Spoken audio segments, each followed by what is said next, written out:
And I don't, that's the order that I have the maps downloaded. So if I bring one up, if it's the wrong one, just let me know. That is something else. Just FYI on that.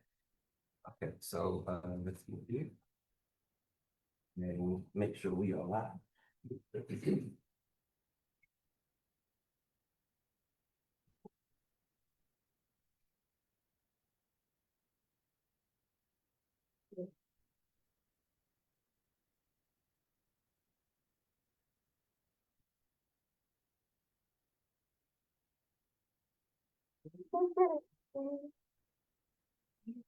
All right, so thank you guys this morning for making it out to Thursday morning breakfast. I really, really, as always, appreciate it. For those of you who this is your first time coming out, Thursday morning breakfast is an event we have every Thursday morning to try and bridge the gap between all of the good that's going on in the community and those that need their lives. Thursday, share loud. Thursday morning breakfast is sponsored by my organization, the Grow for Care Alliance. GROW is an acronym, CARE is an acronym. You put them together. I remember you from U of H. GROW is generating rural opportunities to win. CARE is community action results empowerment. So when you put them together, you have generating rural opportunities to win for the community, for action, for results, for empowerment. So we have a lot of people running for the 18th Congressional District seat. I want to believe that all of them want to do good for the community. A bridge needs to be built between those persons that say they want to do good and the community that's going to need them to do that good. As most of you may realize, when it comes to our communities, probably poor communities, we're not as plugged in as to politics as we should be. We don't trust politicians. We don't pay attention. We think everybody's the same, and none of that is true. We don't understand that all politics is local. So we have to be informed, we got to be educated, we got to be mobilized, and we have to be organized. And since we're not those four things, we lose. And when it comes to politics, if you're not plugged in, you lose bigly. So we have to have an agenda that's about moving our people, our communities, our needs forward. And because we don't have a collective agenda, things that we need, things that we want, don't get moved. But we can expect people who've proven not to give a hoot about our needs. We can expect them to do our jobs for us because they don't care to do so. So it's like you were telling me on the phone last night. We got to be proactive in how we think, proactive in how we maneuver, proactive in how we organize. Because if we're not that, then we're just going to continue to lose. So I tell people all the time who say to me that voting don't matter, voting is it don't change nothing. That's the white man's thing. I remind them that if voting didn't matter, why would they try so hard to keep you from voting? And we got to keep that in mind, not only for those of us who are older who don't quite get it, but certainly those of us who are younger, because if we can ignite the energy of 2 or 3 generations coming behind us, then we can put some things in motion. Most people don't know that people with money, they have an event that they've been doing since the 1930s. I think it's called Boys Town, USA. And they do boys and girls. Since the 1930s, they've been sending their kids to political camps to learn how to run cities. Since the 1930s, what we do, we drop it like it's hot. And that's why we keep losing. So if we don't understand that Project 2025, this 5th version, there's always a Project 2025, just call something else, because they're organized and they're serious. And we got to understand that when we came here on that cruise ship, those cruise ships, they brought us here with an agenda and they had a purpose. And everything that our people have gone through, all of it's been public policy, which means somebody had an idea, somebody had an agenda, somebody organized it, they voted for it, and it became law.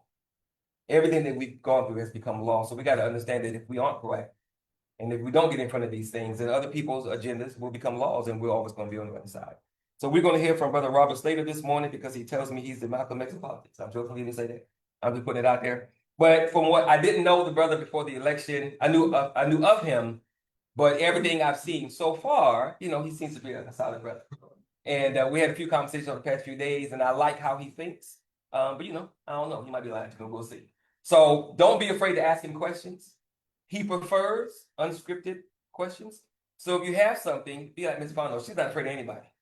She will ask anybody anything, and Brother Will's the same way. So if you have a question, he's here to answer your questions. You know, he wants to be on the hot seat. I'm saying that, not him. So don't be easy on him, because if he wins, then we need someone who is unafraid to answer the tough questions. We need someone who's unafraid to speak truth to power, and we need someone who understands that, you know, being Black is different than being anything else in this country, because our history is different than anybody else's. So, Brother Robert, this is the Brother Robert's bio. Robert Slater is a dynamic businessman, developer, and philanthropist with a profound commitment to community advocacy, an award-winning certified executive chef. Amen, brother. My goodness, chef. All right. An accomplished restaurant owner. Robert's culinary expertise is matched only by his dedication to social causes. As a chairman of Peaceful Foundation, Inc., an international 501c3 organization, he tirelessly fights hunger and works to improve the lives of those in need. As a founder of the Cultural Commission Coalition, a national civil justice organization, Robert champions equity and justice across communities. Currently, he is a candidate for Congressional District 18 in Texas, bringing his passion for service and leadership to the political arena. A father of 3, Robert's journey is a testament to resilience, overcoming a challenging upbringing.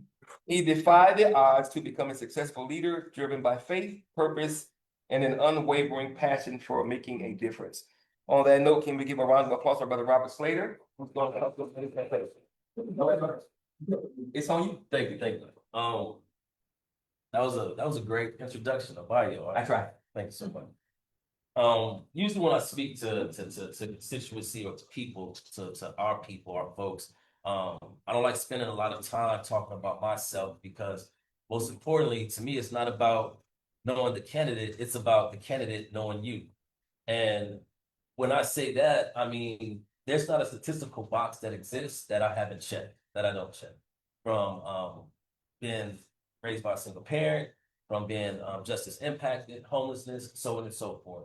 Facing odds all my life, but also overcoming them and understanding what a second chance means and being successful after becoming a statistic. I think that you qualify for real solutions because you've been there. So it's one thing to come before people and talk at them and not speak to them. And most importantly, in the sign of communication, it's not speaking, it's listening. And so when these things like this, opportunities like this, I like to listen, I like to engage, and that's why we don't do scripted dialogue. Respectfully, I'm not a politician. I am a leader, I am a person, I am a father, I am you, and it just so happened that to get things done, we have to get into politics to make it work for us. I am a man of faith. And when I say a man of faith, it's not about a religion. It is about principles and values that you hold dear and that you stand on at all times in all of your decision making, even those that when you made mistakes and overcame them. And so I do believe that when they said the separation of church and state, it was designed to keep government out of politics, out of faith, but it was never designed to keep faith out of government. So in the time that we're in right now, I believe that the values we hold true must be faith driven and must be our principles, and we must get back to who we are as a people. So with that, do we just go straight to questions or how? It's up to you. It would probably be a good idea if you talk to the people about what you are passionate about. Absolutely. Your main issues. Then by that time I have my questions ready. Okay. I can roll So into you see yeah. a little time. Yeah. Okay. No. One thing about our campaign is that ideas is one thing, but we run on actual plans. When we announced this candidacy at a press conference in front of the Barbara Jordan statue at the post building, the former post office, we immediately got on a plane and went to Washington, D.C. I was a keynote speaker for the Southern Christian Leadership Conference, SCLC, the esteemed group founded by Dr. Martin Luther King. That was the front runner in civil rights that walked across those bridges and that organized those boycotts. I'm also the Houston chapter president and representative for the SCLC as we look to expand that organization. They say activism and advocacy has no place in politics. That's a lie. We have to advocate. We have to writing laws and writing bills and bringing resources to the districts is one thing, but the problem is you have a thing called misappropriation. There's money here. This money has been coming to the district. There's been billions, but it just hasn't trickled down to the folk that need it the most. And so to me, I believe that politics has a ceiling, a cap to what you can do. And that's why we have problems right now where our elected officials are coming back to the community saying we can't do anything because we're not in the majority. So the only way to be effective is if you're in a majority. That's like fighting, but you need your friends to fight with you and so on and so on. That's not how we fight. When we boycotted, when we stood up for civil rights, we had ourselves. Yeah. Now we had the help of others, but we didn't necessarily seek it. And so when there is a ceiling on politics, I believe that leadership and innovation starts to come in. So when we talk about bringing resources to the community as a representative, it doesn't stop there. You still have to be boots on the ground and make sure and create systems and infrastructure to make sure that the funds go exactly where it needs to. That's right. So what does that look like? I believe using the model of District 18 as your congressman to redefine a model of what true representation looks like. And that means that on day one, we have orchestrated a plan, what we call the Federal Advisory Congressional Boards, where I would deputize a board of 21 individuals. These are faith-based leaders, community advocates, regular folk, precinct chairs, so on and so forth. This body will constitute a board, as in business, that I report to as a representative. So what does that mean? If there's a vote on the table in Washington, D.C., before I cast my vote, I represent 800,000 people. So I come to the board and I explain and tell them what is before us, and I educate them.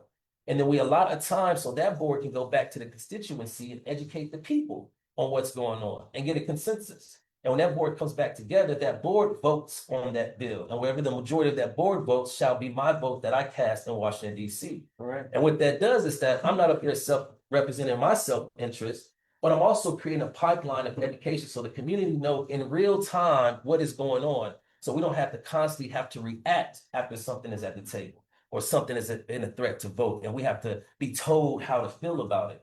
The point is this here. I'm a truth teller. Times are going to get harder before it gets better. We are in a time of revelations, but after revelations, Genesis come back. Our campaign is the genesis of transformation. You're the genesis of transformation. We are the genesis of transformation. So as a businessman, when problems arise, I kind of look at it a little bit different. I find opportunities in it. What is being destroyed right now must be rebuilt. So when you vote this November and in March for the primaries, you're not voting for a candidate. You're voting for an opportunity to finally have the community at the table when the rebuilding process happens. If they want to destroy education, we have an opportunity to rebuild education. Mm-hmm. Who do you want at that table? So I suggest and I implore us to have a candidate that brings the community to the table, that brings faith to the table, that brings experience of life to the table. I don't talk about the issues of District 18. I live them. And I think that's the qualifying experience that's needed right now. What got you involved in politics? Why are you running? What made you say, well, I need to put my hat in this race? What was it that made Brother Robert want to be involved in this thing? A couple of things. Life. Again, the life that I have lived and coming up and have been able to overcome some challenges, it was important to me as a man of faith to give that back. In the Bible, we get to parables where Jesus had God had, it was a man that gave a gold to 3 talents, right? One individual buried his 5 bags of gold. Another was given 2 bags. Another was given 1 bag. In politics these days, the resource and the successes that we have, too many of our leaders are keeping so much to themselves. Yes, sir. The establishment, this gatekeeper system. Right. Yeah. Only so many know where the grants are. Yeah. Only so many know where the money is. Only so many get those contracts. Yeah. So that's why we're not seeing investment. Mm-hmm. Right now, we're having Medicare, Medicaid, Social Security, all those benefits being cut. Yeah. There's no money. The federal government is telling you they're broke. Mm-hmm. Harris County is telling you they're broke. The city is telling you they're broke. But you're still getting taxes out of your paycheck. That's right. So your money, if you paying into something, you're not getting a return on investment. That's right. That's backwards. Yeah. So even though I'm not a lawyer, Mm-hmm. I promise you, I will surround myself with the best of lawyers. One of them is here today. But as a businessman, my success is driven off of the investment and the return on that investment. Mm-hmm. So my success is driven on what's to come on the back end, not to what we keep on the front end. So what got me into this race is understanding that model. This district looked just like me. Mm-hmm. My mother stays with me because she had to retire early because of health issues. But because of her early retirement, she didn't get her full benefits and pension. Mm-hmm. She doesn't get all of those benefits. Okay. My son was shot during COVID. Mm. He's paralyzed in a wheelchair right now. He depends on Medicaid. Mm-hmm. I have a biracial daughter of mixed heritage, of Latino heritage. Mm-hmm. So half of her family on the other side Yeah. are dealing with the ICE issues, so on and so forth. Yes, sir. So my mother stays in my house. Yeah. My daughter stays in my house. So I'm fighting for the legacy of my elders as well as the future of my daughters. Okay. So when you live in that experience, even as a successful businessman or whatnot, you still are connected to everyday life issues. Okay. And so the experience that I have endured and been able to overcome those challenges, it is important to me to go back to the community and say, hey, this is how we get to the mountaintop. This is the cheat code. I've lived that experience. Okay. That is why I'm here. When I decided to run, we've been running for this office for 2 years now.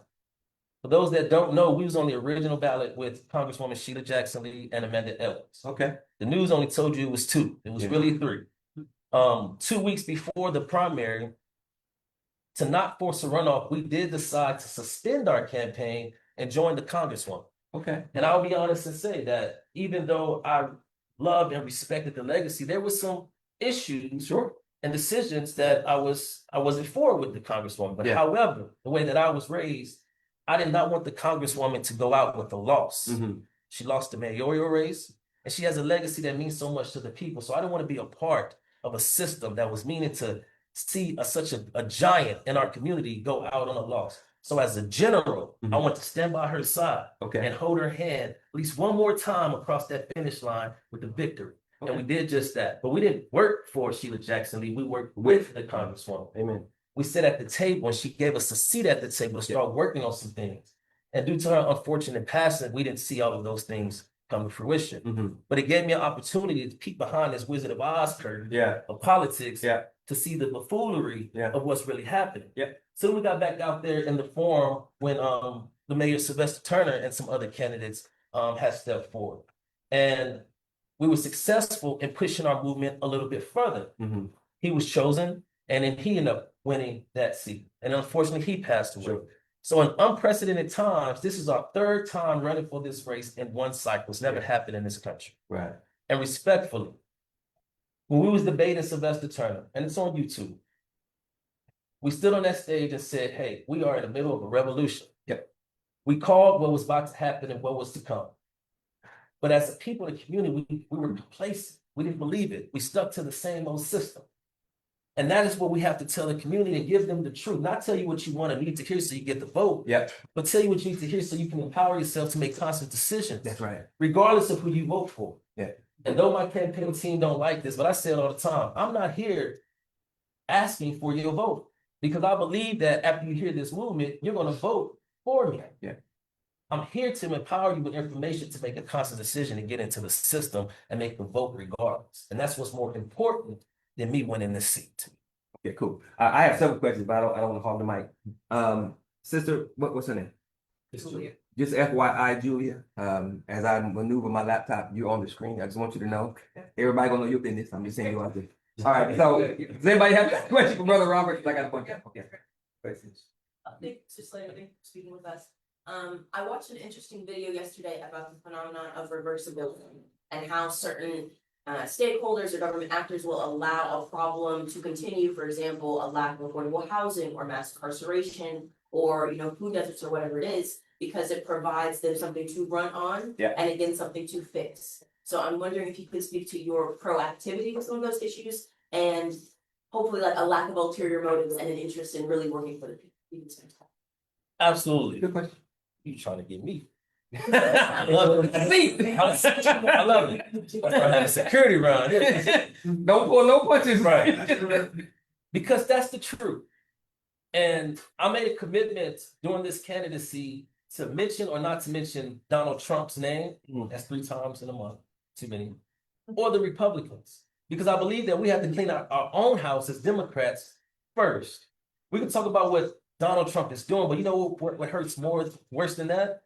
When people have Donald Trump behavior that look just like us. And that's what's happened. So a lot of these issues and problems are being allowed, and then they want to run into the savior and not tell you about the information, but tell you what you should vote on. Let me give you some examples. The voucher program with education. The truth of the matter is that our education system was failed. We have D and F schools around the community. The truth of the matter is that the funding for our teachers in education have not been increased since 2019. So since 2019, no money have come to the education system. So we have teachers that are dealing with mental health issues. We have teachers that's coming out of pocket to buy their own school supplies That's and right. clothes That's for their right. own students. Yes, sir. But yet we allow $9 billion to go to TxDOT to build a highway system through our communities and displace hundreds of businesses and thousands of individuals. Come on. Why didn't nobody educate us about that? Now we're dealing with a redistricting issue. And we have candidates that's coming out of their pocket with all of these maps to hold town hall to tell you about the map. Where did you get those maps? Say what? How long did you have those maps? Why are you just now telling us about these maps Come on, bro. or this issue? That's right. So we're waiting after the fact. And so now we have our elected officials that want to tell you that, hey, vouchers are bad. And they may very well be, but it's too late. Yeah. It's coming. Yep. So as a businessman, I have to look at it differently. This past weekend, there was a lot of individuals and pastors, Black pastors, that met with the Secretary of Education.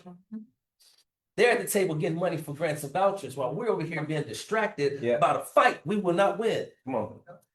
So you mean to tell me that they're cutting our kids' hair because they don't like locks in schools? They're taking out African American studies and Asian studies and Hispanic studies. They're taking out all the education. And we're crying about that system? Yeah. When we have an opportunity to rebuild an education system or a schools that's in our image, because the original education system wasn't built for us in the first place. That's right. Oh, yeah. So why are we crying? Let's get to the table and figure out how we could get into that money. I'll say it 1,000 times, and this young brother said it yesterday. The antidote is in the poison. That's right.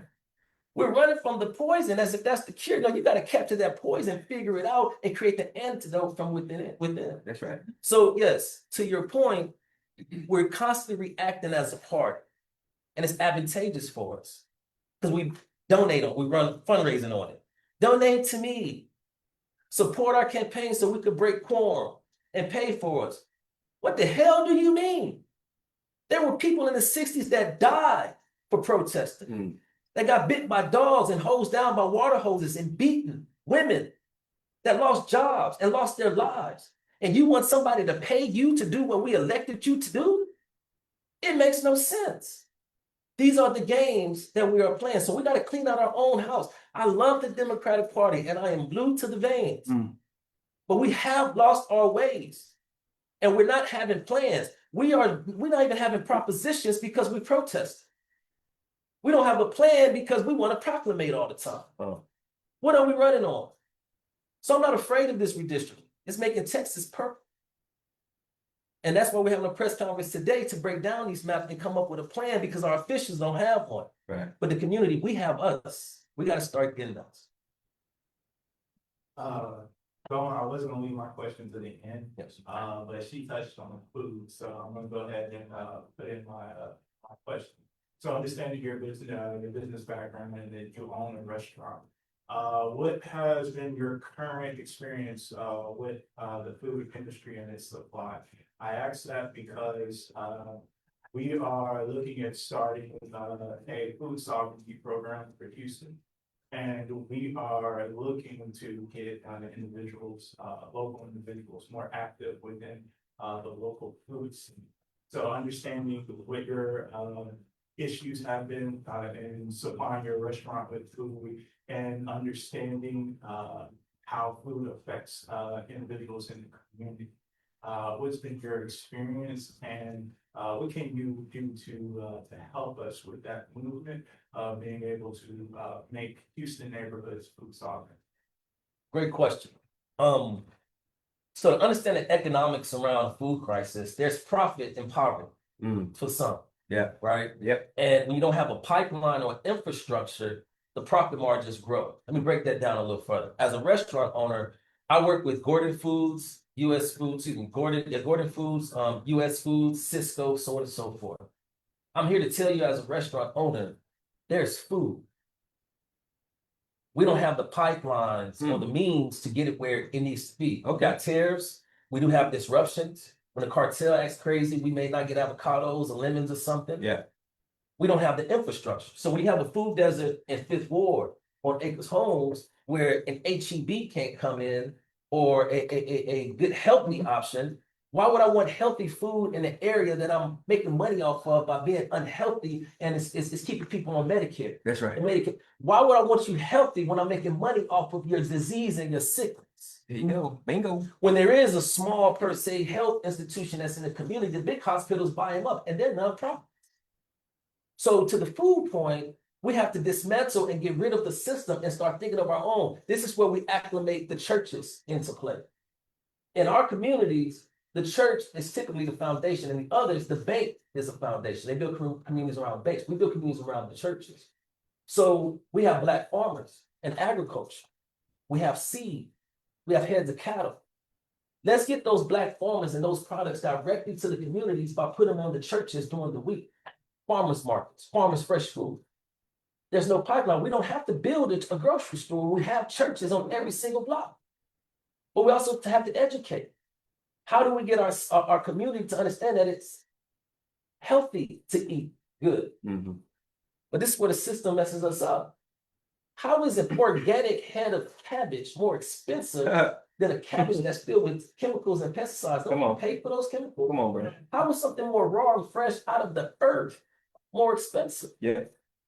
So to your point, to the food issue, and as a restaurant owner, it's about partnering, identifying Black restaurant owners. It's about partnering, identifying with Black farmers. It's about educating and creating agriculture and finding grants from a state, a local, and a federal level to get seed into the people that have land, to educate our youth and to get into the understanding of growing food, making it fun for them, bringing Black rodeos to the community instead of once a year where you go get robbed out of your pockets down there at the NRG stadium.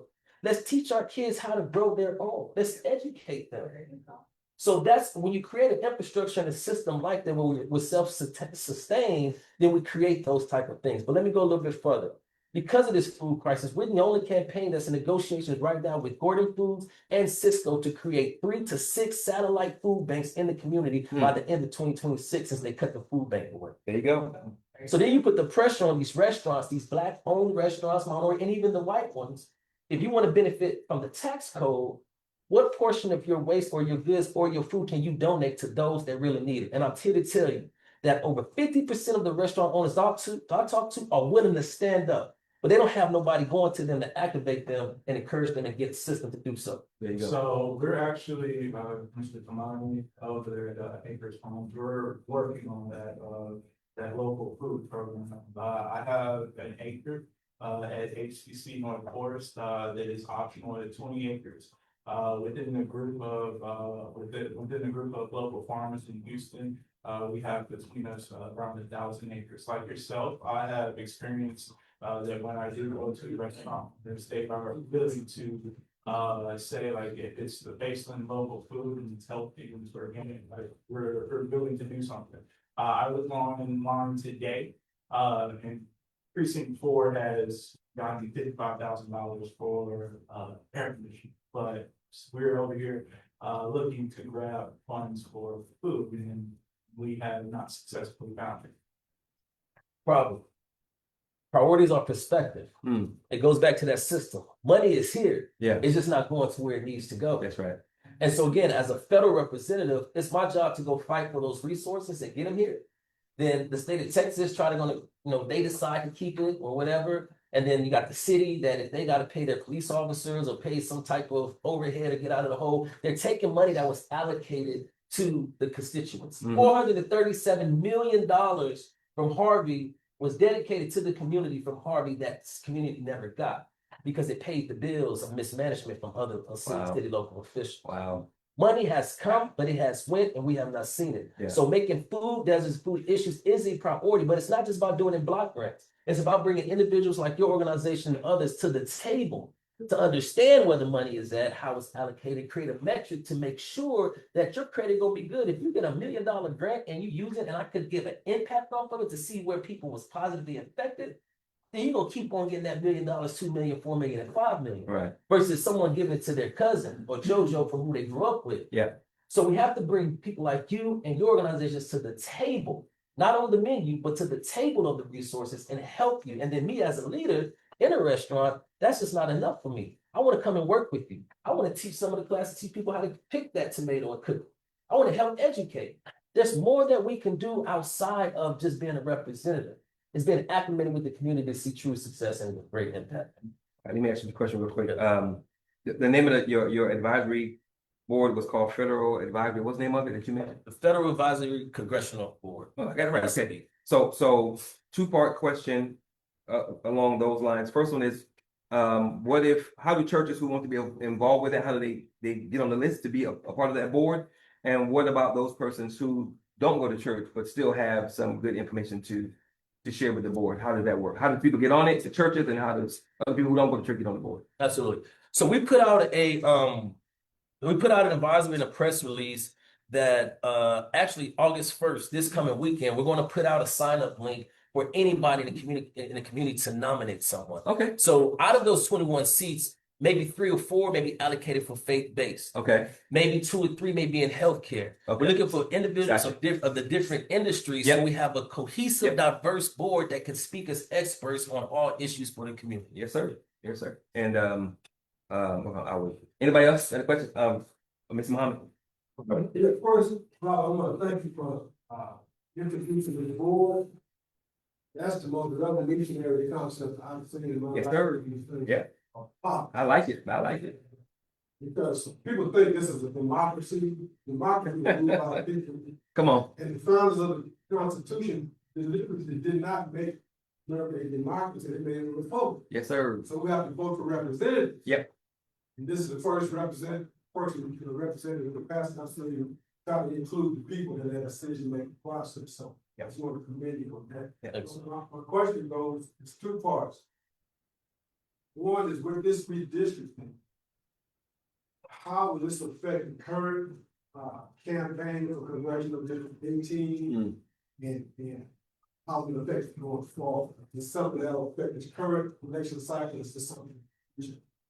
And the second part is part of question and comment. There's so many gatekeepers in this election cycle, I guess in every election cycle. Yep. There's a lot of disinformation going on. I made a post on Facebook just the other day.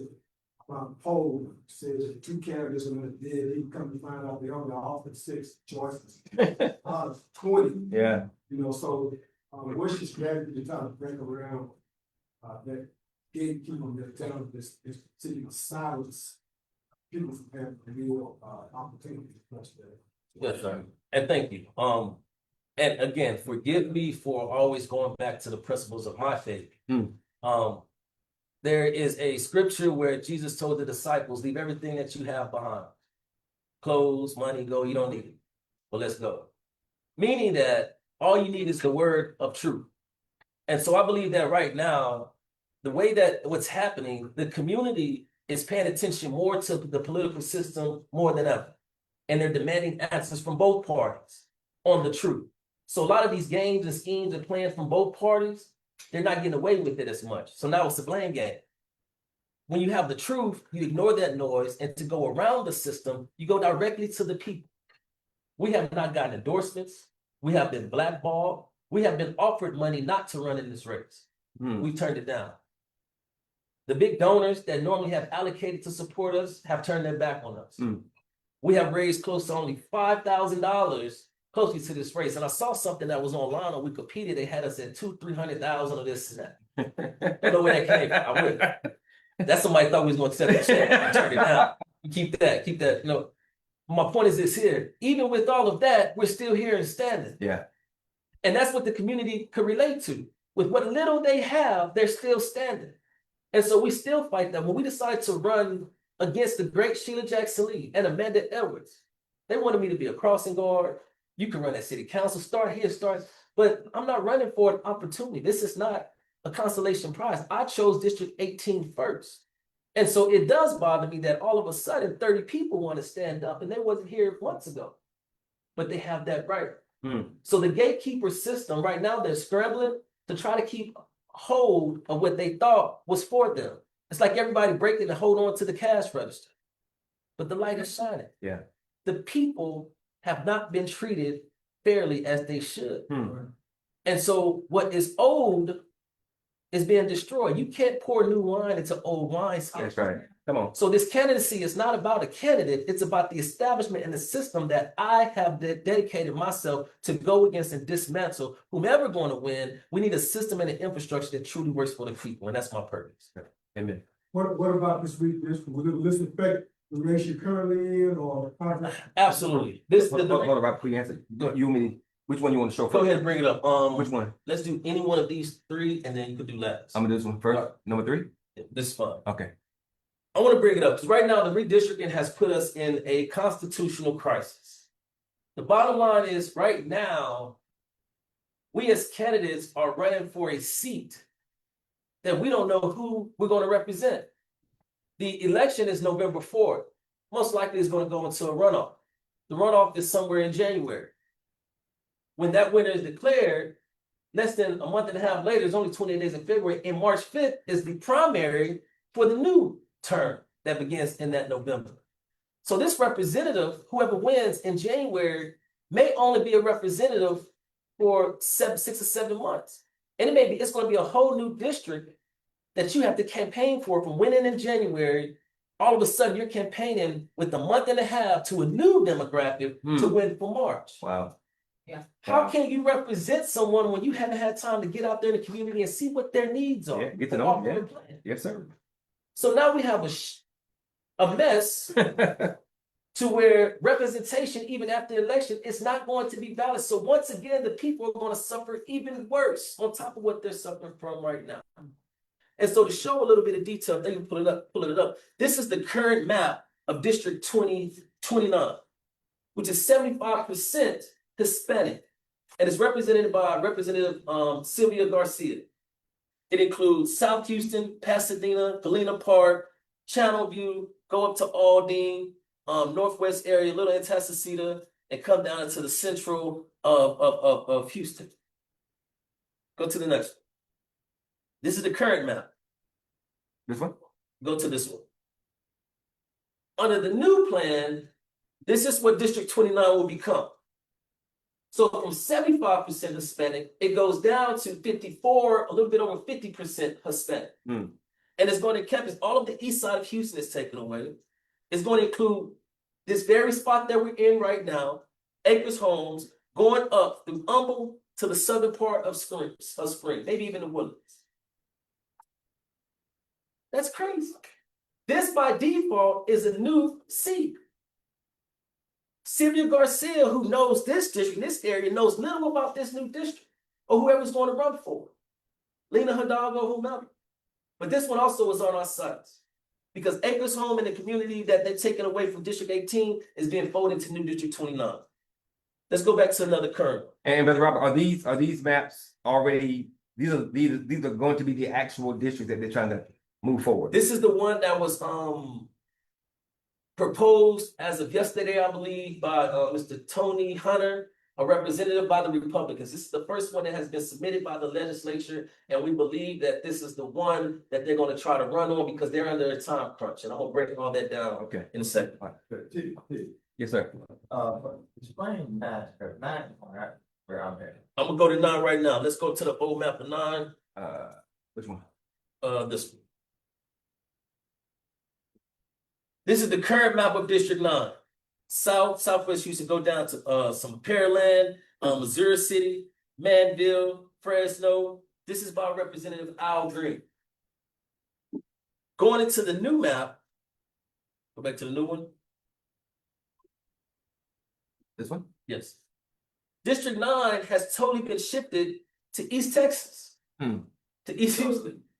The big part of blue, the old, is the old.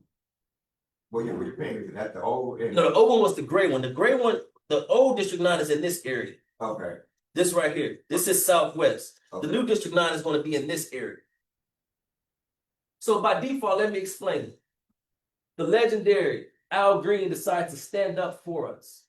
And the petty pedophile president decided to have retribution and eliminate that seat. Yes, sir. So let me be clear. Yep. Representative Al Green's seat has been demolished. It has been taken away.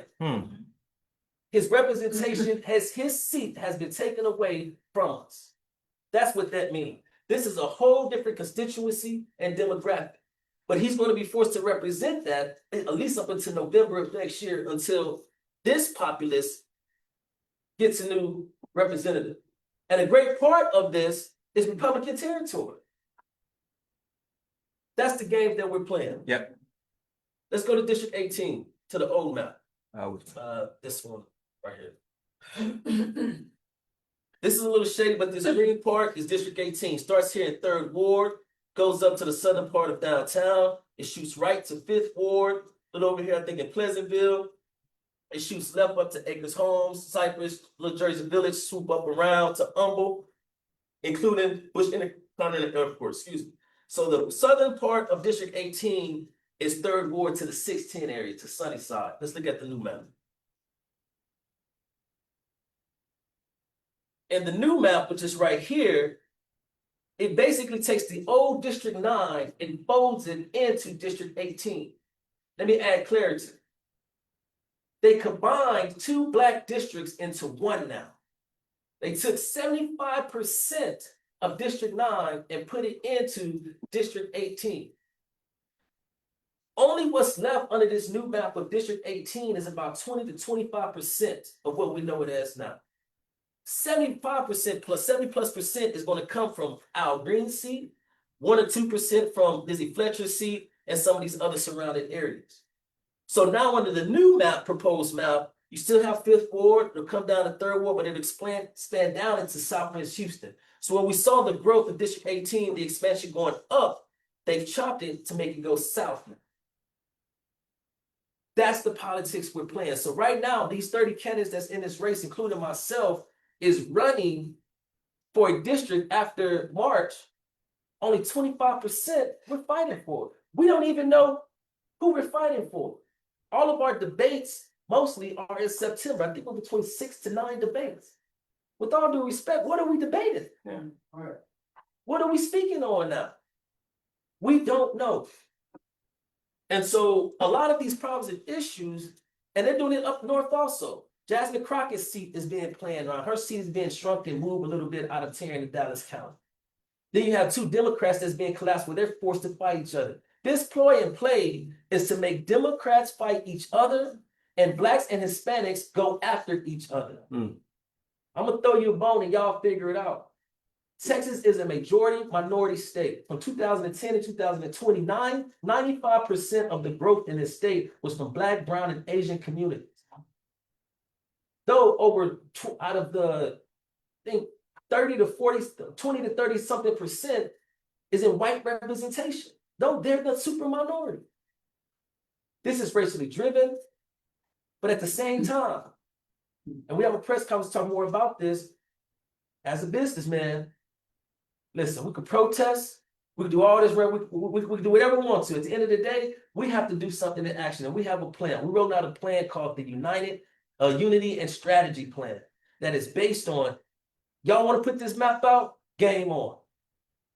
The seat also, it's a lot of Republicans that is not happy with this redistricting because it makes these seats more competitive, more purple.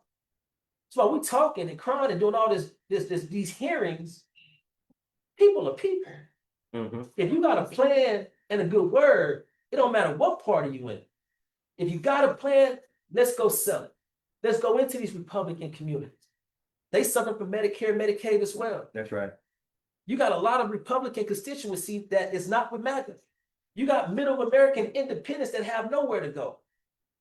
So let's stop fighting the Republicans and go for the people that may have conservative issues and ideas and include them into a plan. People vote on a plan, not for people in party. And that's what we got to change the game. Yeah. Yes, sir.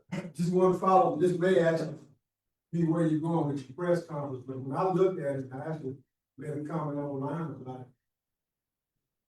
From what I can see, the Republicans have the numbers to vote the plan. Unless there's the quorum, right? It's basically just kicks the can down the road. But it appears to me that this may create some opportunities for different types of coalitions and collaboration. That's right. That's right. You know, Yes. and new leadership in some of these situations is Yes, sir. As possible, and, if that impinges on your press, then I don't want It doesn't, and again, I don't gatekeep information. I'll send, y'all getting the first bid of what we must do. Yeah. But the unity and strategy plan is just that, Mr. Muhammad. Where we have identified up to 8 districts that could be in play. From District 2, 14, 22, 38, 29, District 9, Wow. District 18. Yes, all of these, we about to fight, including some in other areas. In 2024, one of the closest races to flip was District 15, right outside of San Antonio. But the Democratic competitor fell short. There's districts that's even more competitive. If you look at the heat maps where there was deep red, they're now dark purple. Again, we are a majority minority state. So with all due respect, we're going to continue to run for District 18, District 9, and 29. But we have to come together as a coalition and run multiple races. There you So if they want to There you gain go. 5, There you we go. want to flip 10. That's right. to. And we can do it. Yeah. The antidote is in the poison. God don't bring us to something and not get us through something. Mm. So the point is that if this is the map y'all want to play, let's roll up our sleeves, game on. Yeah. So with that plan that we're going to announce, within the next 30 to 45 days, we're taking our candidacy outside of 18. We're going to the people, Republicans and all. Donald Trump has told Republican representatives not to host town halls. And I've seen firsthand where auditoriums was packed with Republicans and conservatives that was sitting there and they had a chair up front with a picture of their representative and they were booing them. One in Clear Lake, I stood up and spoke. The 400 Republicans that got a standing ovation. My fellow Democrats start calling me Republican. Hmm. No, we're American. If you have a plan, take it to the people. We're fighting for democracy, not issues. It's not about the issues. We all have issues. We got to fight for democracy. So our point is that taking and expanded, Miss Marveletta Hunter, the chief of staff right now for 18 and worked under Sylvester Turner. She just announced her candidacy to go against Wesley Hunt, a Republican in District 38. We're going to mobilize and turn up for Miss Hunter with a ground game. Right now, it's to activate voter registration and have a voter registration renaissance across the board. If this is the map that they're giving, I'm a shout. If these are the ingredients you're giving me to make a meal, watch me work. Right. It's a mystery basket. If these tools you're giving me, I'm gonna create something. We're gonna eat. And That's my thinking. I'm sorry, to that point, brother. And I love what you've done because nobody has done this. Like Brother Warren said, this is new information. Yes, sir. And it's unfortunate that people had this information and didn't share for whatever reason, but that's a part of the problem. My organization's been trying to get our people aware of Project 2025 for well over a year, and people are slow to move. How are you going to get Democrats who are like Brother Warren said, are interested in kicking the can down the road, prolonging the inevitable? How are you going to get Democrats who are seemingly either don't want to fight, know how to fight, confused, whatever? How are you going to get them on board to doing something that really matters when they seem to be so scattered? Honestly, and with all due respect, I can't get Democrats to support our campaign, so it don't surprise me. Oh, okay. So I don't look at it. There it is. What you do is you go to the people. There Real it is. leadership Yeah. is a movement and they'll follow you. That is the answer. Go to You know the what I'm saying? Yes, sir. You go to I can't go to the Democrats. Yeah. They're fighting the fight that they know best. Is it quorum, break quorum? Is it go to Austin? Is it to go to these hearings? Is it to protest? They're fighting a fight that they know best. Yeah. And we can support that. But when the proclamation came to Galveston that slavery was over, those people marched up into Houston and created establishments and dwellings on their own without help. Yeah. So the point to win this is that we as a people have to mobilize and stand on business. Yeah. So I'm not going to the Democrats nor the Republicans. We have to go to the people, whether you're Democrat, Republican, conservative, or liberal, or progressive, whatever it may be, because we're all hurting. But nobody's educating them to make them see that. The same Republicans that's brainwashed from Donald Trump, we got some Democrats that's brainwashed as well. And they Yep. keep voting for the 100%. same old same. Yes, sir. Yes, sir. So we got to break that with truth. It's not about party. It's not about issues. It's about the people's right and what do you want, but you got to have a plan.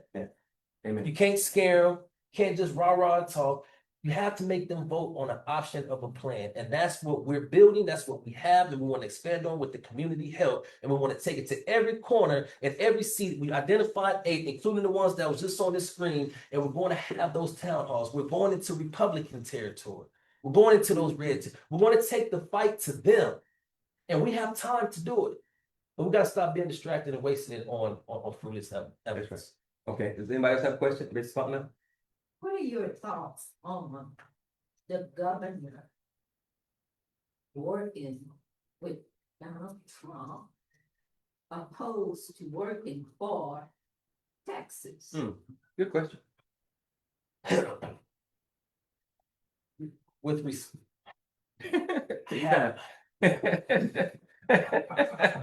Respectfully, I don't want this to get misconstrued. I respect the individual showing me who they are. They told us what Project 25 was. When they didn't increase the funding for education in 2019, when they cut off summer food programs for our children, when they put barbed wire in the rivers, on the borders, to hurt people that's trying to come to bed, they've shown us who they are. I have no expectations and no hopes for this governor. All right. And I can't waste time thinking and wondering about this governor or this president. This is unlawful. It violates the 14th Amendment, the 15th Amendment, and the second clause of the Voting Rights Act. And to be honest, it should be a criminal investigation because this is election interference. Just like he called Georgia in 2020 to try to get 11,001 votes and try to pressure that secretary. That Republican Secretary of State stood up and stood strong and said no. But in Texas, they rolling over. You might as well take that "Don't Mess with Texas" sign down. When you let a pedophile Yankee push Texas around, Houston, we got a different type of problem. That's right. So there is no governor advocacy. There's a Governor Trump. Okay. There's a Texas Senator Trump. Well, There's a House Representative Texas Trump. There is no governor. They all married and they're carrying his last name right now. So we got to get rid of the whole family. And we will. amen. So I'm glad that you are forward thinking in your solutions. When we have good solutions on the table, I call them revolutionary chess moves. Yes. Because oftentimes, as you know, other people are playing chess and we're trying to figure out how to play jacks, way behind. So the fact that these lines are being redrawn, it is what it is. We need to get in front of it as much as we can, which is going to require us bringing new voters to the table. And I noticed on your website, which I was very happy to see, that you have not only thought about, but you have a plan to reintegrate the formerly incarcerated back into society. For those that can vote, how can we reach them to get them to understand that not only do we want to embrace you and bring you back home, but we also want you to participate in this political thing because it's important. We have concerted efforts right now dealing with the prison entrepreneurship program. Our organization, we are founding the first credit union for people that have criminal records. We're also creating a chamber of commerce for people with criminal records. We're also holding a revolutionary summit at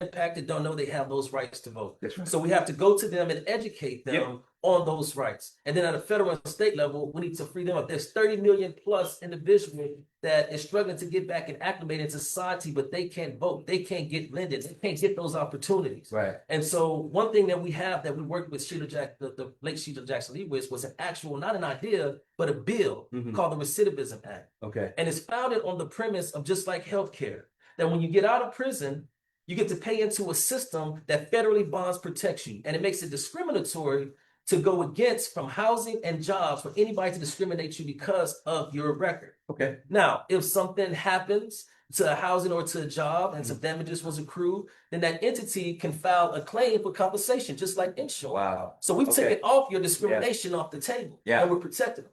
Those are the type of ideas and the bills that we got to put forward. People don't just want jobs, they want opportunity. Right. If you don't capture someone off of parole or prison within the first 6 months, they're going to go back. Yeah. So we're steady fighting crime bills and which is due. Yeah. But let's talk about when you pay your debt to society to stop the invoices from keep on coming. Right. So we want to look on the back end and look at recidivism and reduce that to eliminate it tremendously with bills like that. Amen. Good answer. All right, anybody have a question for Brother Robert? No? If it's not going, go ahead, partner. We're gonna go to housing. Yes. Uh, What's affordable for some? It's not affordable for everyone.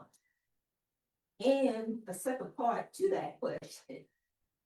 What would you do? Now, I know what Sheila was planning on doing, but I want to know what you're going to do with the city and below in regards to building those houses, which are for seniors, people with disabilities, and children. And there, your dog, you would build a better house for. Yes, ma'am. Yes, ma'am. We have a comprehensive plan, and I'll try to give it to you as quick as possible. Mhm. Our problems with housing is a little bit deeper. For one, especially like in Acres Home, when you got over 30 landfills where you have housing built on top of contaminated lands is a problem. Even in Fifth Ward as well. So we're getting federal money, but we're selling contaminated land and building housing on it with no effects on it. Then you have the COLA raise, the cost of living, where you have our elders that's on a fixed income, but the SNAP benefits that Governor Trump put in place. So now you have elders that make so much money, but they can't keep up with their rent and cost of living. So if they get a job or something, then they lose those benefits. So now they're trapped. So the first thing we need to do where the federal come in is to subsidize that difference to make up for the cost of living and also increase those benefits from a federal level, not put it into state hands. That's A. The second thing, that any underserved community or housing that is created needs to go up under federal review 100% and not the state. So we have disabilities rights that's intact and civil rights act. Right now, there's 2 elder complexes that we're representing on the north side of Houston that the elevators don't work. We just had an elder woman at 80 years old pass away the other day because she didn't have air conditioning and she didn't have running water. And the city said there's nothing they can do. That's a lot. So the funding that comes into our elders are legacy. We have to protect them, not just for the safety net of their benefits, but for what they put in. They have paid and worked hard into America, and they deserve to rest and retire with a peace of mind and feel secure. So by any means necessary, that is a federally protected class. So all rights dealing with the elders needs to get into the federal hands and out of the state. And that's what I believe. So not only investing in subsidizing the difference from cost of living, from the benefits to the cost of living, but also investing more into the education and the resources. Technology is hurting our elders. They're being put to use their phones to access information, and nobody's there to help. That's right. So as a representative, it's not just passing bills to get resources. We want to create systems and organizations to come to the community and educate our elders on how to get updated with technology so they don't feel outsourced. Some elders in health, like my mother, she doesn't feel comfortable. Her doctors don't look like her. So we need to get more doctors that look like my grandmother, my big mama, my me mom. Yep. And we need to bring those resources to our elders instead of forcing our elders to get to them. So it's a deeper infrastructure with housing. It's not just housing, it's the quality of life as well. And all of that is inclusive in my plans and ideas and what I want to do for our community.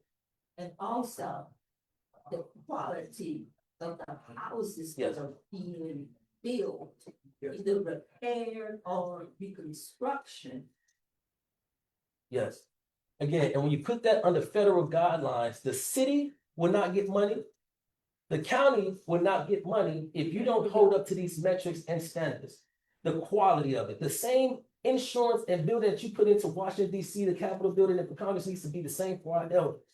And so it needs to be a higher standard because our elders are more delicate. They're more susceptible to health risk and falls and so on and so forth. So the ADA and the guidelines that we have in place are not being enforced because we're leaving it to the state and the city to execute and the federal just stepping out the way. That has to stop. The feds have to come in and to make sure that people are doing right by our people. It's not a political issue. Is one. It needs to be revamped. HUD is an LOL. It's revamped. And it's the biggest scheme because you're getting money, but then you're brokering side real estate deals and people are getting rich except the community. We need oversight hearings and accountability hearings to see where the money is going into HUD. And why do our elderlies keep having their homes built on contaminated land and toxic fields? Yeah. That wouldn't happen in River Oaks. No, It would happen in Kirby. Why is it happening in Kirby now? It doesn't make sense. Come on. Accountability is coming. I guarantee it. Whether I win, lose, or draw, Yeah. we're gonna get it. All right, we gotta seek to wrap this thing up. So I have one final question. Does anybody else have a question they can ask real quick? We can wrap this thing up. Everybody good? Okay, cool. I'm sorry. Go ahead. So since many of the things that you spoke of are illegal, such as the gerrymandering and the district and everything. The question is, so what can be done about it and who's going to do something? Yeah. There are so many things that we're hearing and we know that it's injustice Yes. and they are continuously being done right in our faces. Yes. Good question. Great question. Yeah. This is America. And the problem is that Hold up a second. Amen. yeah, This is America. This is America. And the problem is that as Democrats, respected, we have got our butt whooped Yeah. for the last 15 plus years. The Republican Party started laying the groundwork by stacking the Supreme Court justice. They started with the judicial system. Yes, sir. They attacked the law first. So when we challenge it, they got the courts and they have the courts. Then they go after the states. Then they went after our children. They went after our elders. Now they're going after our workforce. They're dismantling us apart because when you're distracted, you can't come together in unity. Yeah. When When unity can bring down any system.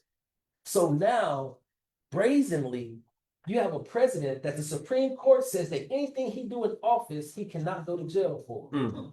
So he's doing everything he can because he's know he's not going to jail, except he's afraid of impeachment, which he know would come in the midterms. So now he's trying to stack the deck to get Republicans in place. This is fear out of impeachment and accountability in the second term. Yep. That's right. And nobody is stopping them. And so now we expect the governor and our elected officials to stop them. And respectfully, they're ineffective. But guess who's not? The people. The people. That's right. The people is where the power is. And we just don't know what to do because we're looking at TV and depending on our politicians to come and save us. They're not. They were the safeguards to tell us that the tsunami was coming. They didn't. So this is where leaders, our churches need to step up.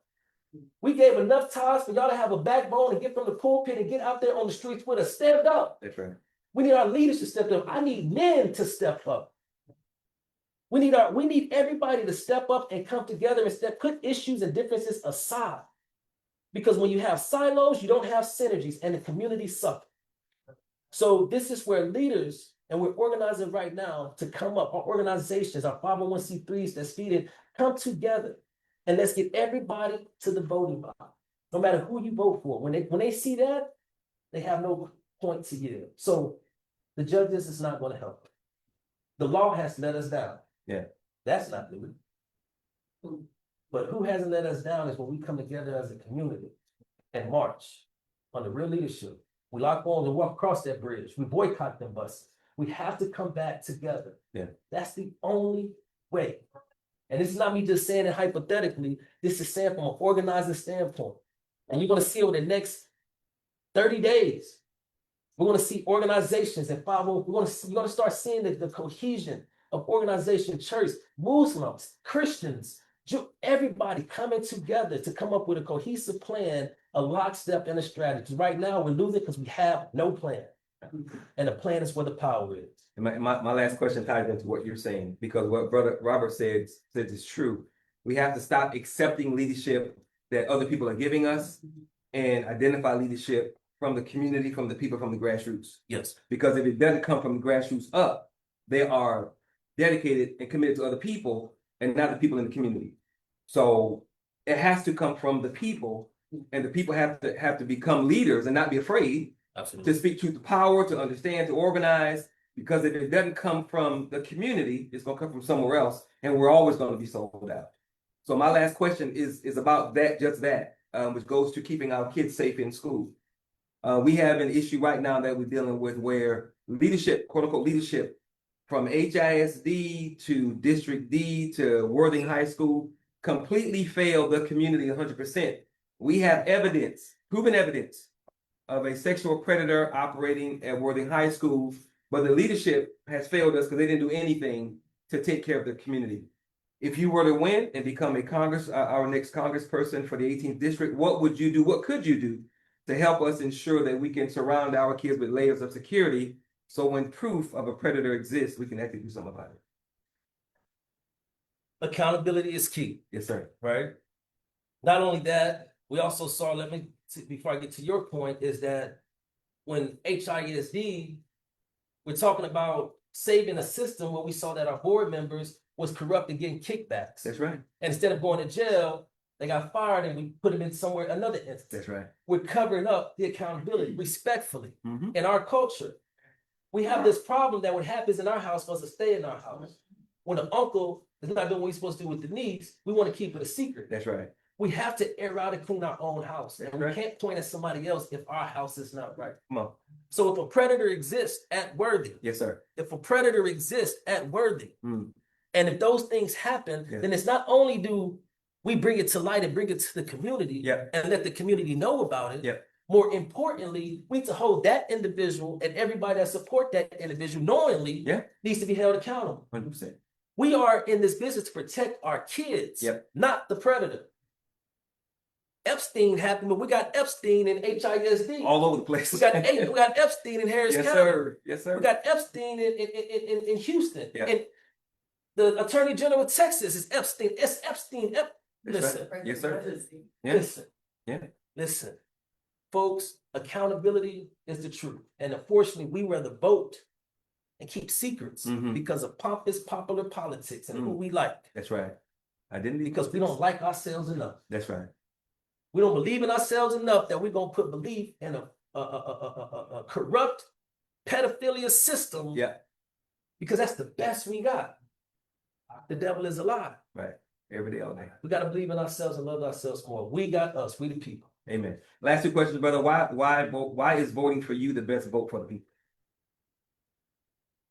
Far from pretentious, but voting for me is voting for you. Far from pretentious. Voting for me is voting for you. Keep it real. I am you. Yeah.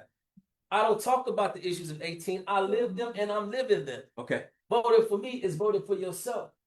It's not about what's being destroyed in the past. The devil attacks us at our future. We are about to go into the transformation and a rebuilding process. Don't you want to be at that table? Don't you want somebody at the table that has lived your experiences, that has a grandmother that he takes care of, a mother that understands health, that has a child that has dealt with criminal violence and that is wheelchair bound? Yep. Do you not want somebody that has dealt with the criminal justice system and have gotten out and overcame that and still been successful so you can tell your grandson how to get off them streets? Don't you want somebody that understands that when he couldn't get lending and a loan for his business, he had the gall to create a business plan and go seek private investors and he never gave up. Come on. Private investors and he never gave up. Do you want that example? Yep. Or do you want somebody that's popular that can tell you an idea that they're gonna do in November 4th? If you can't do it now, you can't do it then. Right. And most importantly, you should want somebody that's on the boots on the ground right now, that's doing the work, that's sacrificing right now. Because you want somebody that can be successful in a minority situation. Yeah. Because the people is always in the majority. Yeah. Do you want a leader or do you want a politician? Amen. All That's right. what's up for the vote. And lastly, if someone does want to vote for you, support you, how can they do that? Standwithslater.com. Standwithslater.com. We've been standing for 2 years now before it became a popular hashtag or a fad. Standwithslater.com. We have our story on there. You can support us in any way possible. But also, if you want to invite me out to come to your neighborhood, to come into your living room and talk to your friends, I'll be more than willing to. I know how to cook. I also like to eat. I'll bring some paper plates, bring the slab of ribs and everything. But we can have a kickback. So it's just that synergy of coming together, and that's what our focus is at. Okay, let's give our brother a round of applause, please. And real quick, we're about to commence to do a press conference. If anybody want to stand behind us, which this press conference is strictly educating about the redistricting and the plan forward. So I invite anybody that want to stand with us to give our message to the community. Feel free, and if not, then I understand. So we can knock that out. All right, let me wrap this thing up real quick. So, thank you guys for being here for Thursday morning breakfast. As I said, we pride ourselves on being the bridge between the good that's happening in the community and the people that need that good to take place in their lives. So we do this every Thursday morning. We're just focusing on the politicians now because of the race, but we're always trying to bring subject matter experts, private and public, to the community because there's so much good happening and we want our people to benefit from it. Thank you for answering the call, brother, for being here. Hopefully you'll come back for the panel on the 14th of August. And we'll keep it moving from there. So on that note, thank you guys very much. God bless and y'all have a good one. Thank you. Yes, sir. Thank you. All right, one of